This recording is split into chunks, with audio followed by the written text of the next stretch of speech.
Dossier à rendre, on s'y met maintenant. Bon, ce verre sale me dérange, autant le laver. Ouais, et puis autant faire le reste. Bon, c'est bon, on s'y remet maintenant. Et puis ma chambre est en bazar. Faut que je fasse ça là maintenant. Bon, ça m'a donné faim tout ça. On mange un truc après on s'y remet.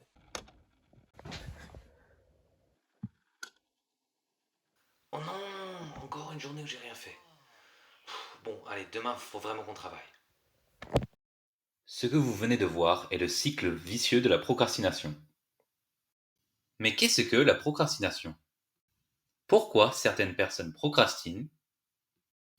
Et puis enfin, que pouvez-vous faire en tant qu'enseignant si vous constatez que vos étudiants procrastinent? Nous verrons tout ceci à travers cette courte vidéo. Pour commencer, la procrastination correspond à la tendance à ajourner ou à remettre systématiquement au lendemain une tâche.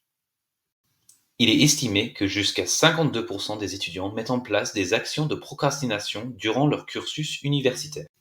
Comme vous pouvez vous en douter, la procrastination n'est pas de la fainéantise, mais en réalité une réponse à un stimuli que notre cerveau perçoit comme dangereux. En effet, il y a 3 types de réponses à un stress: la fuite, le combat et la paralysie. La procrastination correspond à la fuite. Une personne qui procrastine est en réalité en train de mettre de la distance entre le sujet anxiogène et lui-même. Une autre explication à la procrastination, venant de la psychologie sociale, peut être le biais d'autocomplaisance, où une personne va attribuer une explication externe à un échec et une explication interne à une réussite, pour maintenir l'image de soi. Si nous allons plus loin avec cette idée, il y a la notion du biais d'auto-handicap, où un sujet va se mettre intentionnellement un obstacle pour expliquer un échec et maintenir l'image de soi. Donc pour un étudiant, la raison pour laquelle il n'a pas réussi un examen n'est pas qu'il est mauvais, mais tout simplement qu'il n'a pas assez travaillé.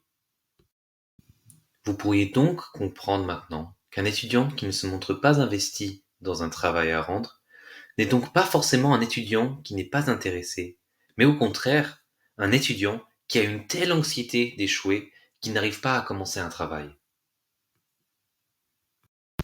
Maintenant que vous comprenez un peu mieux la procrastination, que pouvez-vous faire pour éviter ce type de comportement chez vos étudiants? Le premier conseil que nous avons pour vous est l'utilisation de la gamification. La gamification correspond à l'utilisation de mécaniques de jeu dans un environnement qui n'est pas dédié à celui-ci. Dans notre cas, c'est l'enseignement supérieur.